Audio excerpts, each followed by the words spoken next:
যুদ্ধ হবে, গজওয়াতুল হিন্দ হবে। সেই যুদ্ধের ময়দানে যারা ছুটে যাবে এরাই হবে প্রকৃত মুসলমান। আর সেই গজওয়াতুল হিন্দ কিয়ামতের আগে হবে। কিয়ামতের আলামত নবীজি যা যা বলেছেন প্রায়গুলি সংঘটিত হয়ে গেছে, এখন কিছু বড় আলামত বাকি আছে। তাই এই পৃথিবীতে কিয়ামতের আগে ভারতের সাথে যুদ্ধ হবে। এই পৃথিবীতে নাস্তিক বেঈমানগুলোর সাথে যুদ্ধ হবে। সেদিন গজওয়াতুল হিন্দে যারা চলে যাবে বোঝা যাবে কারা প্রকৃত মুসলমান আর কারা ভুয়া মার্কা মুসলমান। ঠিক কিনা বলতে হবে? গজওয়াতুল হিন্দ আসছে। আমার নবীজির ব্যাপারে অনেকেই বলে ইসলামে তরবারি নাই, ইসলামে বুলেট কামান নাই। কে বলছে ইসলামে বুলেট কামান নাই, ইসলামে তরবারি নাই? আমার নবীজি সশরীরে 27টা যুদ্ধে অংশগ্রহণ করেছে, তরবারি আমার নবীর হাতেই ছিল। আল্লাহু আকবার। আপনি কোন জায়গা থেকে এটা আবিষ্কার করলেন যে নবীর সাথে তরবারি ছিল না? যারা বলে এদের মূর্খ, জানে না, কেবলমাত্র মানুষের পা চাটার জন্য, কিছু হালুয়া রুটি খাওয়ার জন্য এই সমস্ত কথাবার্তাই মূলরা বলে। আমার নবীর হাতে অবশ্যই তরবারি ছিল। সেই তরবারি দিয়ে আমার নবী সরাসরি যুদ্ধ করেছেন। আমার নবী নরম ছিলেন ঠিক, আমার নবীর ভিতরে ভালোবাসা ছিল ঠিক, কিন্তু যখনই কোরআনের বিরুদ্ধে কথা এসেছে, আল্লাহর বিরুদ্ধে এসেছে, ইসলামের বিরুদ্ধে মানুষ কথা বলেছে, আমার নবী নরম ছিলেন না গরম ছিলেন? নরম না গরম? সেজন্য আমরাও ভালো। এই নাটোরের মানুষ নরম দিলওয়ালা মানুষ, মানুষকে বড় মহাব্বত করে, বড় মেহমান পরায়ণকারী মানুষ তারা। কিন্তু মনে রাখতে হবে কোরআনের বেলায় তারা এক, ইসলামের বেলায় তারা এক হয়ে যাবে। গজওয়াতুল হিন্দের ডাক দিলে পরে ঘরে বসে থাকা যাবে না, কোরআনের জন্য সেই ময়দানে গিয়ে শহীদ হতে হবে, নয়তো গাজী হতে হবে। রাজিয়া ছেলে কারা কারা তো হাত দেখতে চাই।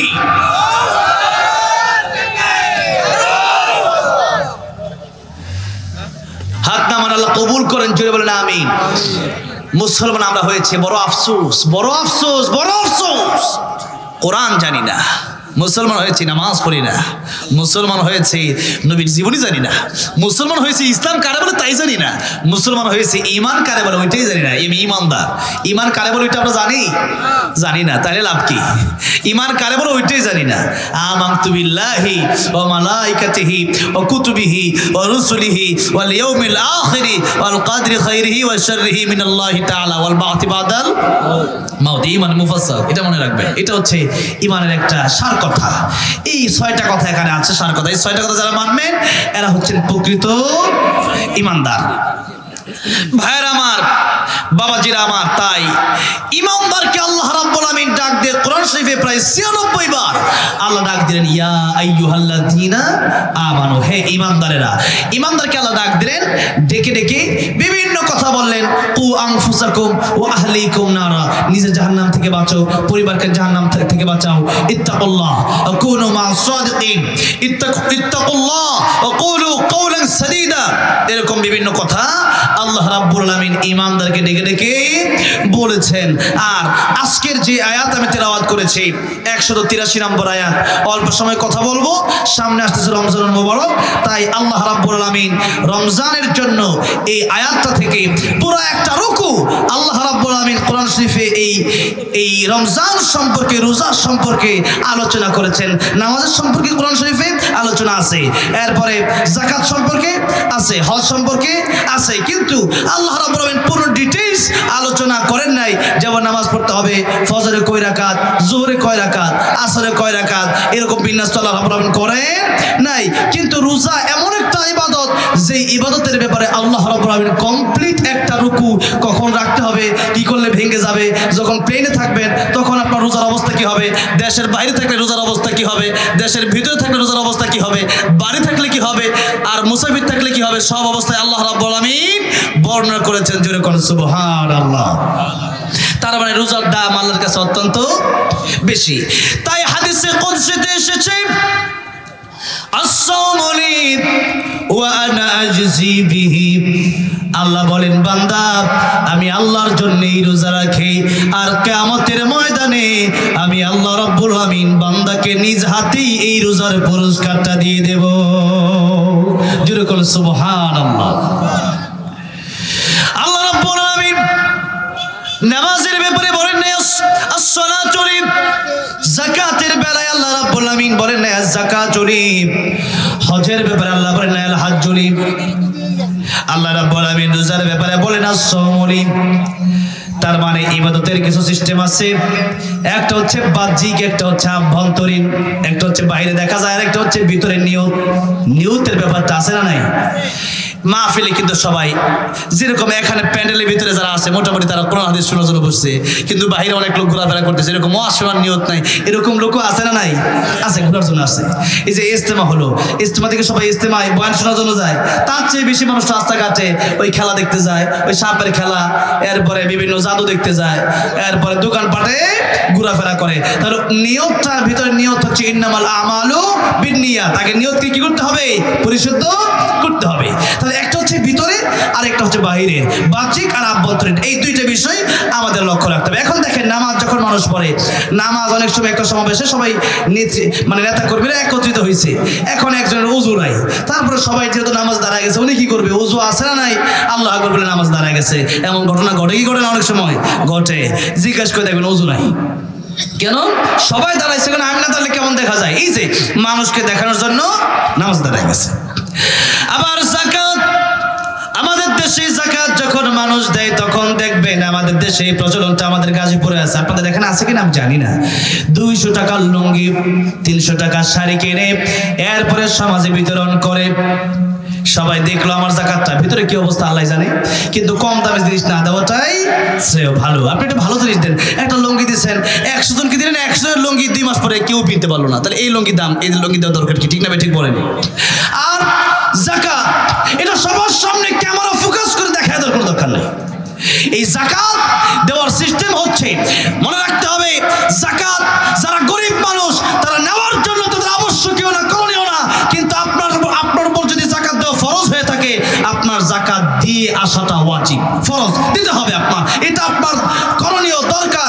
আপনি যাকাত না দিলে আপনি জাহান্নামে জ্বলবেন, গরিব যাকাত না নিলে গরিব জাহান্নামে জ্বলবে না। সুতরাং যাকাত যিনি দিচ্ছেন ওনার চিন্তা বেশি, যিনি নিবেন ওনার চিন্তা এত বেশি না। কারণ আপনি যদি যাকাত না নেন আপনার শাস্তি নাই, আর যে ব্যক্তি যাকাত দিচ্ছে না, এই সম্পদ যদি যাকাত না দেওয়া হয় কিয়ামতের ময়দানে সাপ বানায় দিবে, আর সাপ তার গলায় ঝুলায় দেওয়া হবে। এই সাপ কথা বলবে যে আমি তোর সেই সম্পদ, যেই সম্পদ তুই যাকাত দেস নাই, আজকে সাপ হয়ে তোর জন্য সেই সম্পদ গজব হয়ে এসেছি। যদি কোন নাউজুবিল্লাহ। তাহলে বলেন, যারা যাকাত নিবে এদের করণীয় বেশি না যারা দিবে এদের করণীয় বেশি? যারা দিবে। তাই যাকাত যদি দিতে হয় সবচেয়ে উত্তম সিস্টেম হলো, যাকাতের কথা বলার দরকার নাই যে আপনি তারা যাকাত দিলেন, আপনি তো জানেন এলাকার কোন মানুষটা বড় গরিব, ওই মানুষটার হাতে রাতের আধারে অথবা চা খাইতে বসছেন, মুঠ করে আপনি 2,000 5,000 টাকা তার হাতে দিয়ে দেন যে কিছু খায়েন, কিছু যা দরকার কিনা নিয়ে, তার একটা লুঙ্গি দিচ্ছেন, পেট্রোল মারতে মারতে নাই ছিঁড়ে গেছে, এই লুঙ্গিতে দরকার কি? একজন মানুষের কর্ম নাই, বেকার হয়েছে, পরিবার চলে না, তার একটা সুন্দর চায়ের দোকানের ব্যবস্থা করে দেন, তাকে একটা অটো কিনে দেন, তাকে একটা সেলাই মেশিন কিনে দেন, একটা ভালো জিনিস কিনে দেন। তাতে করে কি হবে? যতদিন পর্যন্ত এই কাজ করে সে খাবে ততদিন পর্যন্ত ওই সওয়াবটা আপনি কবরে গেলেও আপনি পেতে থাকবেন। বলেন সুবহানাল্লাহ। দিয়ে দেন। আর যাকাত যখন আমরা দিই, যাকাত আমরা দেওয়ার সময় বিভিন্ন ক্যামেরায় ফোকাস করে করে ওইটা কি করি? মিডিয়াতে দিই যে আমি বড় দানবী, এই যে দেখানোর জন্য দিচ্ছেন, কোনো লাভ হলো না, কোনো লাভ হলো না। তাই নবীজি সাল্লাল্লাহু আলাইহি সাল্লাম হাদিস শরীফের ভিতরে বলেছেন, কিয়ামতের ময়দানে দানবীরকে ডাকা হবে, জিজ্ঞাসা করা হবে তুমি কি করেছো আমার জন্য? আল্লাহ জিজ্ঞাসা করবেন, দানবীর বলবেন আমি দান করেছি, আপনার জন্য দুনিয়া সব দান করে দিয়েছি। আল্লাহ রাব্বুল আমিন বলবেন তুমি মিথ্যা কথা বলছো, তুমি মিথ্যা বলছো, তোমার দানটা আসলে আমার জন্য ছিল না, তোমার দান ছিল মানুষকে দেখানোর জন্য। মানুষ দেখেছে, মানুষ তোমাকে দানবীর বলেছে, আজকের কিয়ামতের ময়দানে আমার কাছ থেকে কোনো জাযা, কোনো পুরস্কার তুমি পাবা না।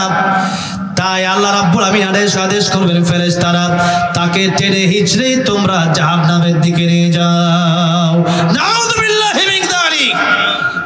দুনিয়াও হারালেন, আখিরাতও। তাহলে এই দান না কইরা টাকা পকেটে রেখে দেন, তাই তো ভালো ছিল। দান করে আবার খোটা দেন, তো এই দান না করেই ভালো ছিল। যাকাত দিয়ে আবার দেখাচ্ছেন মানুষকে যে আমি বড় দানবীর। যাকাত দিয়ে আবার আমার নামে দোয়া হলো না কেন, আমার নাম বলো না, আপনার নামে এক্সট্রা নিতে হবে কেন? এটা কে শিখেছে? এক্সট্রা কেন নিতে হবে ভাই? আমরা দোয়া করতেছি আল্লাহ সবার গুনাহ মাফ করতে, সবার জন্য দোয়া করতেছি। তাই আমি যদি নাম নিতে যাই তো সবার নাম নিতে ফজর হবে, যেরকম ঠিক না বেটি? এই নিয়ে আমার যে আমার নাম কেন, আমি টাকা দেইনি। ও আল্লাহ রে, আপনি টাকা দিচ্ছেন কাজ, আপনি তো আল্লাহর জন্য দিচ্ছেন। আপনার নামে যদি আমার জপতে হয় তাহলে তো আপনি লোকের শোনা আপনার নাম শুনতে হবে, ওইটার জন্য আপনি দিচ্ছেন। আল্লাহ তো দেখছি আপনি দান করছেন না করেন নাই, কিয়ামতের ময়দানে আর শাহজিমে নিচে ছায়া পাবে তারা যারা ডান হাতে দান করছে, বাম হাতও জানা নাই। আল্লাহু আকবার বলেন। আর আমাদের দান কি? যে আমার নাম বলা হলো না কেন? না ভাই, না, আপনি দিচ্ছেন। আল্লাহ বলেছেন প্রকাশ্য করো গোপন করো। প্রকাশ্যে করলে তোমার দেখা দেখে অন্য দিবে, কিন্তু তোমার নিয়ত যেন ঠিক থাকে। নিয়ত যেন মানুষকে এই নিয়ত থাকবে যে আমি দেবো, আমাকে দেখে আর 20 জন দিবে, তারা নিয়ত ঠিক আছে। আর গোপনে করবা কেন? যে আমার কেউ দেখে নাই, দেখেছে একজন, তিনি কে? আল্লাহু আকবার। আল্লাহ আমাকে দেখেছেন, এই চিন্তা করে যারা দিবে এদের দামটাই বেশি। জোরে করে সুবহানাল্লাহ। বলছিলাম নামাজ মানুষকে দেখায় পড়া যায়, রোজা এরপরে যাকাত মানুষকে দেখায় দেওয়া যায়।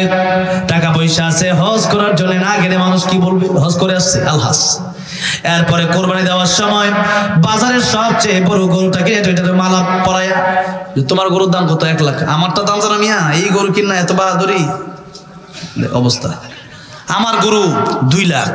এই যে শুনেছি, তাই লাভটা কি বলেন? তার গরু কিনা দরকার কি ছিল? আপনি 2 লাখ টাকা দিয়া কুরবানির দিন না দিয়ে অন্য দিন দিতেন। কোরবানি তো দরকার কি আপনার? আপনার কোরবানি তো কবুল হবে না তো। গরুর গোশত, রক্ত এগুলো কি আল্লাহর কাছে যায়? কি যায়? তাকওয়া। কি যায়? তাকওয়া। মানুষের মন আল্লাহ দেখে। কি দেখে? মানুষের মন দেখে আল্লাহ। তাহলে মানুষ অন্য ইবাদতগুলো দেখা করতে পারলেও একটা ইবাদত মানুষকে দেখানোর জন্য করতে পারে না। সেই সুবে সাদেক থেকে নিয়ে সন্ধ্যা পর্যন্ত, সূর্য ডোবা পর্যন্ত কোনো পাগলেও না খায় থাকবে না। কথা বলেন ঠিক না বে ঠিক? এই জন্য আল্লাহ রাব্বুল আলামিন বলছেন, মানুষ আমার বান্দারা আস-সাওমুলি, যারা রোজা রাখে তারা আমার জন্য রাখে। আর রোজার পুরস্কার কোন ফেরেশতার লিখনির মাধ্যমে আমি আল্লাহ রাব্বুল আলামিন লিখে রাখি নাই, বরং কিয়ামতের ময়দানে এর পুরস্কার আমি আল্লাহ রাব্বুল আলামিন নিজেই বান্দাকে দিয়ে দেব। অন্য রাওয়ায়াতে আসছে ওয়ানা উজজা বিহি, বান্দা যদি আমি আল্লাহর জন্য রোজা রাখে তাহলে এই বান্দার পুরস্কার আমি আল্লাহ রাব্বুল আলামিন নিজেই হয়ে যায়। আল্লাহ যদি বান্দার জন্য হয়ে যায়, এই বান্দার কিছু লাগবে আর? মাল্লাহুল মাওলা ফালাহুল কুল। আল্লাহ যার জন্য হয়ে যায় তামাম পৃথিবীর তার কিছু দরকার নাই, তামাম পৃথিবী তার কাছে চলে আসবে। আল্লাহু আকবার। হাদিস শরীফের ভিতরে আসছে লিসাইমি ফরহাতান, রোজাদারের জন্য 2টি পুরস্কার রয়েছে। একটি হচ্ছে ফিতরিহি, তার ইনদা ফিতরিহি, একটা হচ্ছে ইফতারের সময়। আর এটাতে 2টি ব্যাখ্যা এসেছে। রোজাদার যখন ইফতার করে সে বড় আনন্দ পায়, তার বড় ভালো লাগে। ইফতারের সময় যখন হয়ে গেছে, যদিও সারাদিন কষ্ট হয়েছে, ইন্নামা আল উসরি ইউসরা, কষ্টের সাথে তার একটা বড় আনন্দ লাগে। রোজাদার একবার ঘড়ির দিকে তাকায়, একবার তার খাবারের দিকে তাকায়। তার নিজের টাকার কিনা খাবার, অনেক পদের খাবার বাকি আছে 2 মিনিট। এখন সে খাইলে কি ফেরেশতা এসে কি পিটাবে নাকি? পিটাবে। এরপরেও খায় না, কার ভয়? বলেন কার ভয়ে? একবার ঘড়ির দিকে তাকায়, আরেকবার ইফতারের দিকে তাকায়, খাবারের দিকে তাকায়, বান্দা খায় না। ওই সময়টা আমার আল্লাহ রাব্বুল আলামিন বড় বেশি খুশি হয়ে যায়। আর ফেরেশতাকে ডেকে বলেন, ও ফেরেশতারা, এই বান্দা বানাতে নিষেধ করেছিলে, এই বান্দা এখন দেখো আমি আল্লাহর জন্য তারা কিভাবে রোজা রাখে। খোদায় তাদের হাহাকার শুরু হয়ে গেছে। পানির তৃষ্ণায় যেন কলেজে ফেটে যায়। সামনে শরবত আছে, খেজুর খেজুর আছে, আঙ্গুর আছে, কমলা আছে, আপেল আছে, মুড়ি আছে, বুট পেঁয়াজ সব আছে, এরপরও বান্দা খায় না। আমি আল্লাহর ভয়ে ও ফেরেশতারা এই বান্দার জীবনের গুনাহ আমি আল্লাহ রাব্বুল আলামিন মাফ করে দিলাম। এই হচ্ছে একটা খুশি। আরেকটা হচ্ছে রমজান মাস যখন শেষ হয়ে যায়, ঈদের সময় যখন ঈদুল ফিতরে যখন আমরা ঈদের মাঠে যাই, ঈদের নামাজ আদায় করি, তখন হলো আরেকটা খুশি। এটা হচ্ছে ফিতরিহির ব্যাখ্যা এসেছে। আরেকটা হচ্ছে ইনদা লিকাই রাব্বিহি, আরেকটা হচ্ছে রোজা যারা রাখবে এদের সাথে আমার আল্লাহ দেখা করবেন। জোরে করে সুবহানাল্লাহ। আল্লাহর সাথে দেখা করে ইচ্ছা আছে না নাই?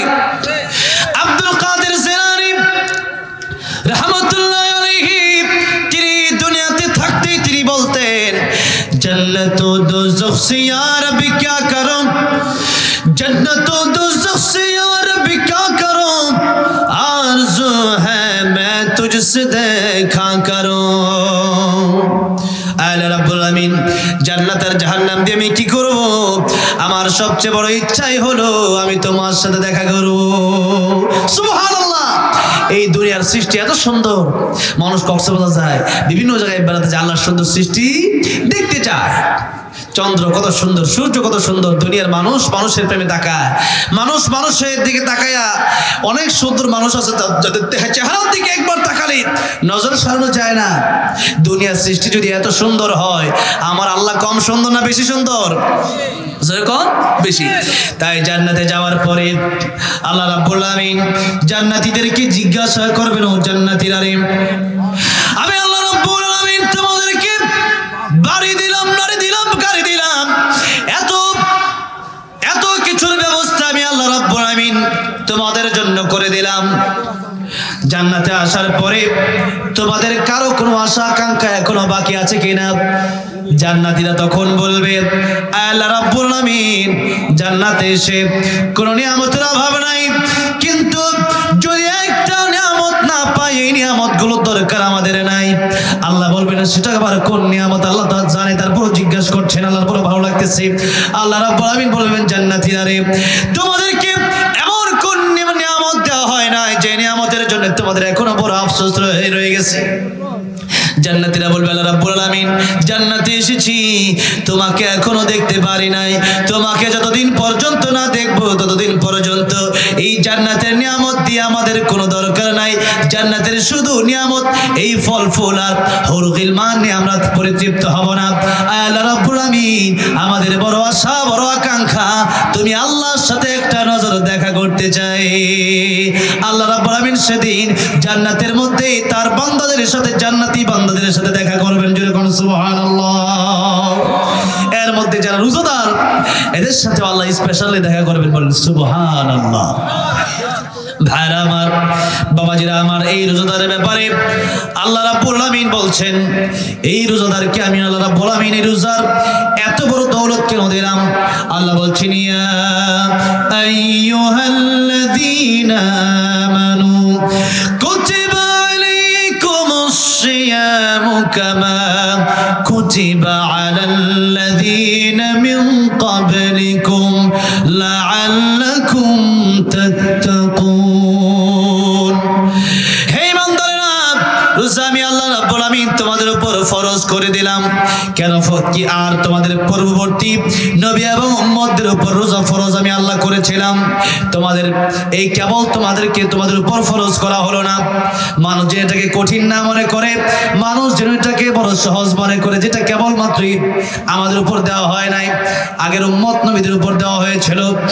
আর এই রোজা, এটা তো এই উম্মতের জন্য বড় অফার, বড় নিয়ামত। কারণ এই উম্মত বাঁচে না বেশি দিন, 50 বছর, 60 বছর সর্বোচ্চ মানুষের হায়াত, 70, 80, 90, 100 পর্যন্ত এখনো আছে, এর চেয়ে বেশি তো আর না। কিন্তু রমাদানুল মুবারকে আল্লাহ রাব্বুল আলামিন একটি রাত রেখেছেন, লাইলাতুল কদরি খায়রুম মিন আলফি শাহর। আলফুন মানে হাজার হাজার, আলফুন এর পরে যে ওয়াহিদ আসে তাহলে 1000, আর আলফুন মানে হচ্ছে হাজার হাজার। যদি এটা এমন হয় যে 1000 বছর মানে 1000 মাস, যদি এমনটা হয়, আলফি শাহর যদি হয় 1000 মাস, তাহলে হবে 83 বছর 4 মাস। যেরকম সুবহানাল্লাহ, আর যদি হাজার হাজার মাস হয় তাহলে আমরা জানি না, এটা আল্লাহ ভালো জানে কত হাজার মাস হতে পারে। তাই এই রাতকে আল্লাহ রাব্বুল আলামিন ফজিলতের রাত আমাদের জন্য বানালেন, কারণ হচ্ছে এই রাতে কোরআন শরীফ নাজিল হয়েছে। তার মানে হাজার হাজার বছর ধরে মানুষের জন্য যা কল্যাণ হয় নাই, হাজার হাজার বছর ধরে মানুষের জন্য যা ভালাই হয় নাই, এই একটা রাতে আল্লাহ রাব্বুল আলামিন মানুষের জন্য এর চেয়ে বেশি ভালাই কল্যাণ দান করে দিলেন কোরআন শরীফ নাজিলের মাধ্যমে। জুড়ে বলেন সুবহানাল্লাহ। আর একটি রাত্র যে ব্যক্তি ইবাদত করবে আল্লাহ রাব্বুল আলামিনের ইবাদতে কাটায় দেবে, আল্লাহ রাব্বুল আলামিন তাকে হাজার হাজার মাস ইবাদত করলে যে সওয়াব হতো এই সওয়াবগুলো আল্লাহ তার আমলনামায় লিখে দিবে। 80 বছর বাঁচবো কিনা তার কোনো গ্যারান্টি নাই। নবীজি বলছেন নামাজের পরে ডান দিকে সালাম ফিরায়া বাম দিকে আমি সালাম ফিরাবো, এই গ্যারান্টি আমি নবীও তোমাদেরকে দিতে পারি না। তাহলে এবার চিন্তা করে দেখুন, বিশ্ব নবী যিনি রাহমাতুল লিল আলামিন যিনি, তিনি বলছেন নামাজের পরে ডান দিকে সালাম ফিরাইয়া বাম দিকে সালাম ফিরাবো, এই গ্যারান্টিটুকু আমি তোমাদেরকে দিতে পারি না। জীবনের গ্যারান্টি, একটা সেকেন্ডের গ্যারান্টি আমি আর আপনিও কি দিতে পারবো নাকি? যেহেতু নবী দিতে পারছেন না, আল্লাহর পরে পৃথিবীতে নবীর সম্মান, নবীর মর্যাদা সে নবী দিতে পারছেন, তাহলে আমি আপনি দেবো কিভাবে? ঠিক না? ঠিক বলেন। তাই মৃত্যুর জন্য 24 ঘন্টায় প্রস্তুতি নিয়ে থাকতে হবে। বিশেষ করে আল্লাহ রাব্বুল আলামিন যে অফারগুলো আমাদেরকে দিয়েছেন সে অফারগুলো আমাদের আঁকড়ায় ধরতে হবে। যে অফারগুলো আল্লাহ রাব্বুল আলামিন আমাদেরকে দান করেছেন কাল কিয়ামতের ময়দানের জন্য সেই পাথরগুলো আমাদের সংগ্রহ করতে হবে। সারা বছর কাটিয়েছেন যেভাবে, শাবানের একেবারে শেষ মুহূর্তে আমরা চলে এসেছি, রমজানেও যদি এইভাবে কাটায় দেন তাহলে আপনি বড় বেকুফ, বড় বোকা। এই জন্য পরকালের চিন্তা যারা করে না, এই বড় বোকা। নবী বলছেন চালাক হচ্ছে তারা, আল কাইসু মান দানা নাফসুহু ওয়া আমিলা লিমা বাদাল মাউত। চালাক তারা যারা পরকালের জন্য চিন্তা করে, পরকালের জন্য তারা আমল করে নেয়। এই জন্য বাজারে যখন একটা ফ্রিজ বিক্রি করা হয়, যদি বলা হয় এই ফ্রিজ কিনলে পরে আরেকটা ফ্রিজ ফ্রি দেওয়া হবে, একটা টিভি কিনলে আরেকটা টিভি ফ্রি দেওয়া হবে, একটা মোবাইল কিনলে আরেকটা মোবাইল ফ্রি দেওয়া হবে, মানুষের সিরিয়াল লেগে যায়। কিন্তু বড় আফসোস, মানুষ কিয়ামতের ময়দানের জান্নাতে যাওয়ার জন্য মানুষ অফার নিতে রাজি না। ঠিক না? ঠিক বলেন। মানুষ দুনিয়ার সমস্ত অফার, টাকা পয়সা, অর্থ করি, ধন সম্পদ, এগুলো কামানোর জন্য পাগল পারা হয়ে ছুটছে, কিন্তু পরকালের অফারের জন্য, জান্নাতের জন্য কামল করার জন্য ওইভাবে ছুটছে না। তাই 11 মাস চলে গেল প্রায়, রমজানুল মুবারক সামনে। এই মাস আল্লাহ রাব্বুল আলামিন দিয়েছেন আমাদের একটা শিক্ষা এর ভিতরে আল্লাহ রেখেছেন। সেই শিক্ষাটা হচ্ছে লাআল্লাকুম তাত্তাকুন, যাতে করে তোমরা মুত্তাকি হতে পারো, যাতে করে তোমরা তাকওয়াবান হতে পারো, যাতে করে তোমরা পরহেজগার হতে পারো, যাতে করে তোমরা আল্লাহকে ভয় করো। এই হচ্ছে শিক্ষা। এখন এই যে শিক্ষা, এটা মানে কি আল্লাহকে ভয় করলাম, রোজা রাখলাম, খাইলাম না, এরপরে স্ত্রীর সহবাস বন্ধ করলাম, তাই রোজা শেষ। এদের ভিতরে রোজা শেষ? রোজা শেষ হলো না। তার মানে সুবহ সাদিকের সময় থেকে নিয়ে মাগরিব পর্যন্ত আপনি উপাস রইলেন। এই উপাস থাকলে আবার মিথ্যাও বললেন। নবীজি বলছেন এই রোজার কোনো মূল্য আল্লাহর দরবারে নাই। নবীজি বলছেন রোজাও রাখলেন, গীবত করলেন, এই রোজার কোনো মূল্য নাই। মনে রাখতে হবে, ইবাদত যেমন করা যায়, ইবাদত নষ্ট করা যায়। একটা বিল্ডিং যেমন করা যায়, চাইলে কি ওই বিল্ডিংটা ভাঙা যায় না? কিন্তু আপনারা কি কোনোদিন নিজের বাড়ি কেউ ভাঙেন? একটু বলেন না, জবাব দেন। নিজের বাড়ি কি কেউ ভাঙে? যদিও তাদের ধানমন্ডির 32 ভাঙছে অন্যজন, ঠিক না ঠিক? তারাও আবার আমাদের যারা ইসলামের আন্দোলনের কর্মী তাদেরটা ভাঙছে, ঠিক না ঠিক? এখন এই যে ভাঙা ভাঙি, নিজের বাড়ি কিন্তু সহজে কেউ ভাঙে না। কেন ভাঙে না? যে আমার বাড়ি ভেঙে গেলে গড়া অনেক কঠিন, মানে ভাঙা সহজ, গড়া কঠিন। ভাঙা কি সহজ, গড়া কঠিন। টাকা কামানো অনেক কঠিন, কিন্তু ভাঙতে কিন্তু সময় লাগে না। আপনার যদি মনে চায়, আমাকে এই যে এই সিরাজগঞ্জের একজন অনেক শিল্পপতি, মানে মুলতাজিম গ্রুপের মালিক, চেয়ারম্যান, তিনি আমাদেরকে একবার মক্কা মদিনা নিয়ে গিয়েছিল। হোটেলের এক রাতের ভাড়া 8 লক্ষ টাকা। কত লক্ষ টাকা? 8 লক্ষ টাকা। ভাঙতে সময় লাগে না। এখন আমি চিন্তা করলাম পুরো বছরের টাকা দিলে 2 দিনের বেতন, পুরো বছরে যা টাকা পয়সা কামাই করি ওইটা 2 দিনের হোটেল ভাড়া। তাহলে যদি আমি দিই আর কি, আমি তো দেবো না, যদি আমি দিই তাহলে কতদিন হোটেল ভাড়া? 2 দিনের হোটেল ভাড়া। তাহলে টাকা পয়সা কামানো কঠিন, ভাঙা সহজ। বাড়ি করা কঠিন কিন্তু ভেঙে দেওয়া সহজ। বুলডোজারে নেই, এরপরে 2-3টা বাড়ি, কয়েকটা বাড়ি দিলে আধা ঘন্টা 1 ঘন্টা ভেঙে যাবে বাড়ি। ঠিক তেমনি ভাবে নেকি কামানো অনেক কঠিন, কিন্তু নেকিটা শেষ করে দেওয়া একেবারেই সহজ। তাই এই শিক্ষার ব্যাপারে কথা বলি, আজকের আলোচনা শেষ করে দেব। আল্লাহ রাব্বুল আমিন বলেছেন লাআল্লাকুম তাত্তাকুন, রোজা আমি দিয়েছি যাতে করে তোমরা মুত্তাকি হতে পারো। এখন আপনি মুত্তাকি হলেন মানে কি? আল্লাহকে ভয় করবেন। একটা মাত্র শিক্ষা বাড়ি নিয়ে যান। যেহেতু আল্লাহ রাব্বুল আমিন রোজার কথা বলেছেন, রোজা আপনি রাখলেন, আপনার হালাল খাবার ঘরে আছে, আপনি খাওয়া দাওয়া করলেন না। আপনার হালাল স্ত্রী আছে, স্ত্রীর কাছে গেলেন না, তাতে করে রোজা হয়ে গেল না। আল্লাহকে ভয় করে যে ব্যক্তি খানা খায় না, আল্লাহকে ভয় করে সে ব্যক্তি মিথ্যা বলে না, আল্লাহকে ভয় করে যে হালাল খাবারটা ছেড়ে দিতে পারলো সে ব্যক্তি গীবত করবে না, আল্লাহকে ভয় করে যে ব্যক্তি রোজা রাখতে পারলো সে ব্যক্তি সুদ খাবে না, আল্লাহকে ভয় করে যে ব্যক্তি রোজা রাখতে পারলো সে ব্যক্তি ঘুষ খাবে না, আল্লাহকে ভয় করে যে ব্যক্তি রোজা রাখতে পারলো অন্যান্য গুনাহগুলো ছেড়ে দিবে। একজনের ভয়ে জোরে বলেন তিনি কি? আল্লাহর ভয় যদি অন্তরে থাকে তাহলে সেই ব্যক্তির মাধ্যমে গুনাহ হতে পারে না। যাদের হৃদয়ে আছে আল্লাহর ভয় তারা কভু পথ ভুলে যায় না। আল্লাহর প্রেম ছাড়া এই দুনিয়ায় কারো কাছে কোনো কিছু চায় না। রাতের আধারে যারা সিজদাতে রয়, দু চোখের স্রোতে নদী যেন বয়, ছলনার হাত ছানি যতই আসুক পিছনে ফিরেও তাকায় না। যাদের হৃদয়ে আছে আল্লাহর ভয় তারা কভু পথ ভুলে যায় না। আল্লাহর প্রেম ছাড়া এই দুনিয়ায় কারো কাছে কোনো কিছু চায় না। ঠিক কি না? তাই রমজানের রোজা আল্লাহ ফরজ করেছেন। বান্দা যখন ঘরের ভিতরে চলে গেল, কেউ নাই, ঘরের ভিতরে পানি আছে, কলসিতে পানি আছে, জগে পানি আছে, বান্দার পানির পিপাসায় কলিজা ফেটে যায়। এরপরে বান্দা পানি পান করতে পারে, ঘরের ভিতরে অন্ধকারের ভিতরে তার ছেলে মেয়েরা নাই, তার স্ত্রী নাই, তার মা বাবা নাই, তার ভাই বোনেরা কেউ নাই, একা একা আছে, এরপরেও পানি পান করে না। কার ভয়ে জোরে বলেন? এটা হলো রোজার শিক্ষা, মনে রাখতে হবে। পানি আপনি পান করলেন না আল্লাহর ভয়ে, খাবার আপনি খেলেন না আল্লাহর ভয়ে। এবার নবীজি বলছেন আল্লাহর ভয়ে যারা খাবার ছেড়ে দিল, স্ত্রী ছেড়ে দিল, ওই ব্যক্তি মিথ্যা ছাড়তে পারলো না, ওই রোজার কোনো দাম আল্লাহর কাছে নাই। গীবত ছাড়তে পারলো না, রোজার দাম আল্লাহর কাছে নাই। হারাম ছাড়তে পারলো না, রোজার দাম আল্লাহর কাছে নাই। তাই আজকে বিশেষ 2টি কথা আপনাদেরকে বলতে চাই। একটা হলো গীবত, এটা হচ্ছে আমল নষ্টকারী একটা গুনাহ, আমল নষ্টকারী একটা গুনাহ। গীবতের গুনাহটা কি?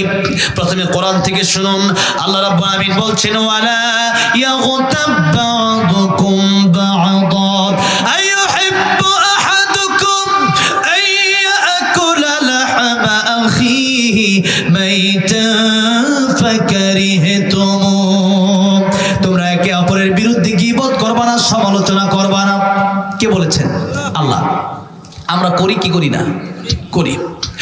আল্লাহ বলছেন আইয়ুহিব্বু আহাদুকুম, তোমাদের মধ্যে এমন থেকে কেউ পছন্দ করো যে আইয়াকুলা লাহমা আখিহি মাইতা, তোমাদের মৃত ভাইয়ের কাঁচা গোশত তোমরা চাবায়া খাবা।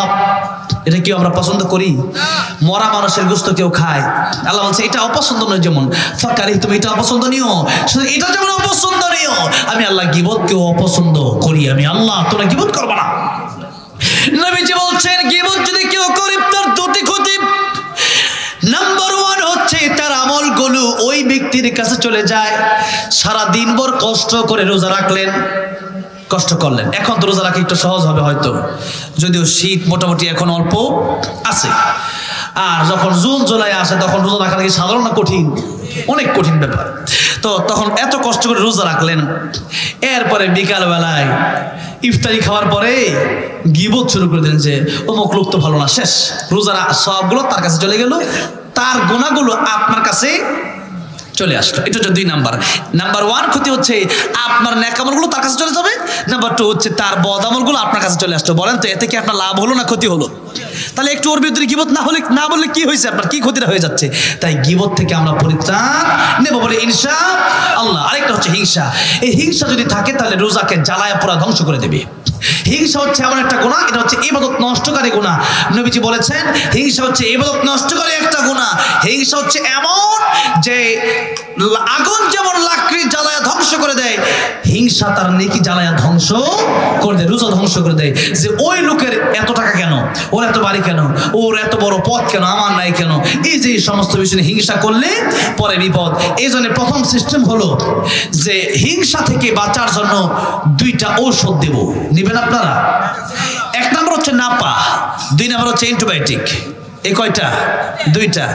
নাপা কোনটা? যেটা ডাক্তাররা প্রাথমিক বলে নাপা খান, যদি না ভালো হয় এরপরে কি অ্যান্টিবায়োটিক। এখন নাপা আপনাকে কোনটা দেব? নাপা হচ্ছে যে আপনার যখন অপর ভাই মানে অনেক কিছু আসে তারপর হিংসা হচ্ছে, আসলে তো ওনাকে আল্লাহ দিছে। কে দিছে? আল্লাহ দিছে। এই সম্পদ পাওয়ার কারণে আল্লাহ দিছে, পরীক্ষা করতে চান। এই সম্পদ আল্লাহ হয়তো তাকে দুনিয়াতে দিছে, পরকালে তার জাহান্নামে যাওয়া লাগতে পারে। আর সম্পদ পেলেই যে জাহান্নামে যাবে বিষয়টা এরকম নয়। সম্পদ পেলে এই সম্পদ দানের মাধ্যমে, আল্লাহ রাস্তায় খরচ করার মাধ্যমে জান্নাতও সে অর্জন করতে পারে। আল্লাহ থেকে পরীক্ষা করতে চান, আবার আপনাকে না দেওয়া দেখতে চান আপনি হিংসা করেন কিনা, এটাও আপনার জন্য পরীক্ষা। আল্লাহ এক একজনকে এক একভাবে পরীক্ষা করছেন, এক একজনকে একটা সাবজেক্ট দিয়ে দিচ্ছেন। এই জন্য এই যে পরীক্ষার সিস্টেমটা এখানে আমাদের পাস করতে, ফেল করলে চলবে না। তাই হিংসা যদি করেন, তখন আপনার যদি হিংসা চলেই আসে কোনে কোনে যে আপনি হিংসা থেকে বাঁচতে পারতেন, তখন দোয়া করবেন, আল্লাহ তার যা আছে তা আমাকে দাও, আমাকেও দাও, দিলে আল্লাহ আমার ভালো হয়, তার হয়তো তার একটা হিংসা হবে। এটা হচ্ছে নাপা। আর অ্যান্টিবায়োটিক কি? এটা নবীজি শিক্ষা দিয়েছেন, যে ব্যক্তির বিরুদ্ধে আপনার মনে হিংসা জায়গা করে নিয়েছে, শয়তান ওয়াসওয়াসা দিচ্ছে, সেই ব্যক্তির জন্য দোয়া করো, আল্লাহ তার 5 তলা বাড়ি আছে, আল্লাহ তার 10 তলা বাড়ির মালিক বানায় দাও। শয়তান বলবে আল্লাহ কারে আমি ধোঁকা দিই হিংসা করার জন্য, ওদিকে ওই লোকের ভিতরে দোয়া করে, তখন শয়তান আস্তে আস্তে আপনার দিকে আসবে না। এটা হচ্ছে হিংসার ঔষধ। তাই হিংসা থেকে আমাদের বাঁচতে হবে, গীবত থেকে আমাদের পরিত্রাণ নিতে হবে, বেঁচে থাকতে হবে। অনেক লম্বা আলোচনা করার ইচ্ছা ছিল আজকে আলোচনা করতে পারলাম না, রাত 1টা বেজে গেছে। তাই যতটুকু এই গীবত হিংসা থেকে আমরা বিরত থাকবো বলে ইনশাআল্লাহ। আর নাম্বার 3 হচ্ছে আমরা সামনে রমজান মাস যেহেতু আসতেছে, এটা ইবাদতের মাস, এটা হচ্ছে আল্লাহকে খুশি করার মাস, আল্লাহকে কাছে পাওয়ার মাস। এই জন্য এই মাসে আমরা ইবাদত করার জন্য সমস্ত দুনিয়ার কাছ থেকে ফারেক হয়ে ইবাদত দিকে একটা মাস মনোযোগ দিব বলে ইনশাআল্লাহ। 4 নাম্বার হচ্ছে রোজা থেকে আমরা শিক্ষা নেব। রোজা যেমন রেখেছে আল্লাহর জন্য, খানা পানাহার স্ত্রী সব বাদ দিয়ে দিলাম, ঠিক তেমনি ভাবে আমরা যেন সমস্ত গুনাহগুলো আল্লাহকে ভয় করে বাদ দিয়ে দিতে পারি। আল্লাহ তৌফিক দান করেন, জোরে বলেন আমিন। এরপরে একটা কথা, আমার আগে যে হুজুর ওয়াজ করেছিলেন, হুজুর যখন মানে জিহাদি ভাই ওয়াজ করতে করতে আসলে একটা দানের অবস্থাটা ছিল, দান করতে করতে হুজুর চলে গেছে একবারে শেষ মুহূর্তে। আমি মুসাফির, অনেক লম্বা রাস্তা পাড়ি দিয়ে সেই দুপুরে বের হয়েছিলাম। ছাত্রদের থাকা খাওয়া খুব কষ্ট হলো।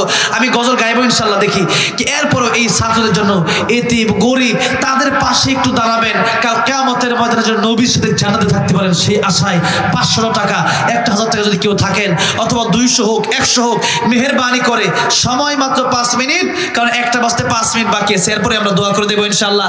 কি আছেন এর বিশেষ করে আমার প্রাণ প্রিয় ভাইয়েরা মুসল্লি বাবাজিরা, প্রিয় ভাইয়েরা